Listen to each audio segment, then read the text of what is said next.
Known us over the years in our level of our consistency. We speak truth to power, and then when our democracy is challenged, we will also make positions that will help us at that position. It is in that light that I want to refer to the statement I'm going to make this evening to the level of impunity in our democracy.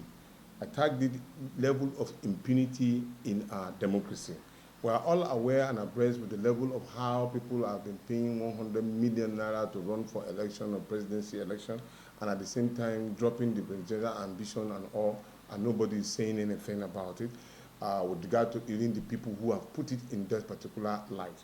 It is in that light that I refer to the issues of what I have seen in this polity with regard to the governor of Ebonyi State, David Umai.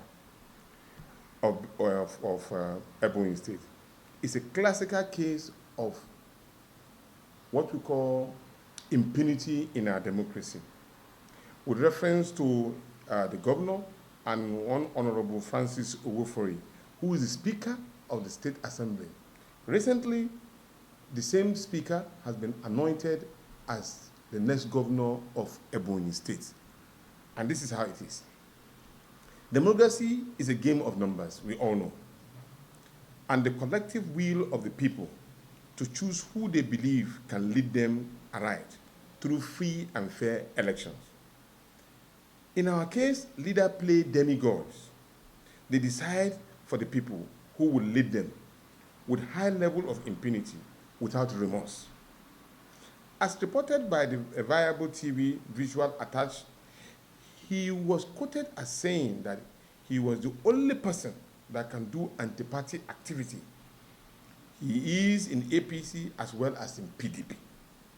While he could be both, his people should stay in PDP.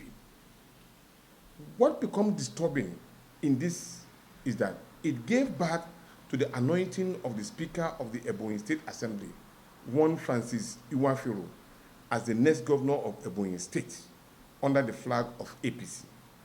The Speaker in question has never left PDP. In fact, he sworn to an affidavit as a member of the PDP till June 2023.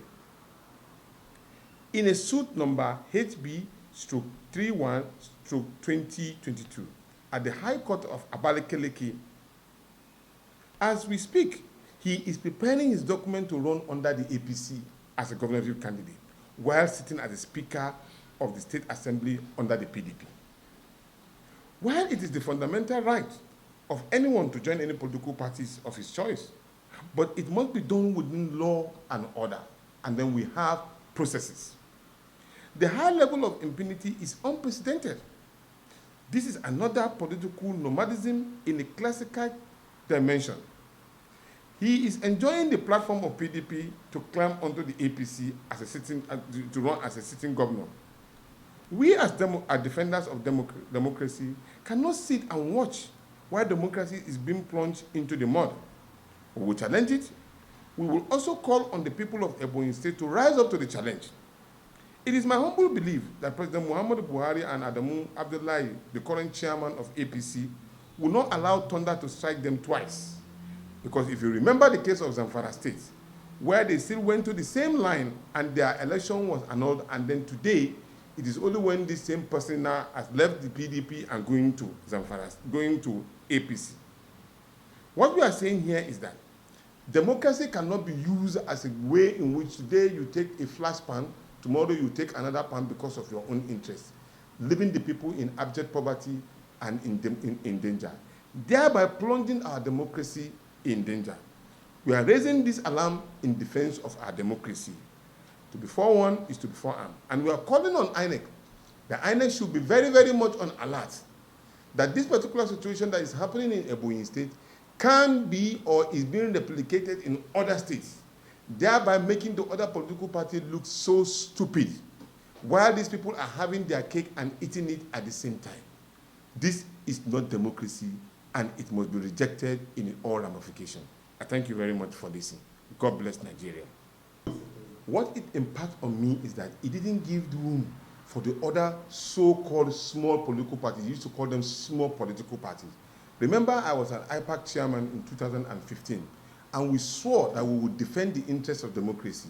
And that is the reason why I'm doing this. I can assure you that we are ready to go to the level of court to deal with this particular matter, because if we don't deal with it as it's happening now, it will become a norm that can be replicated anywhere, and then our democracy will not be seen as credible anymore.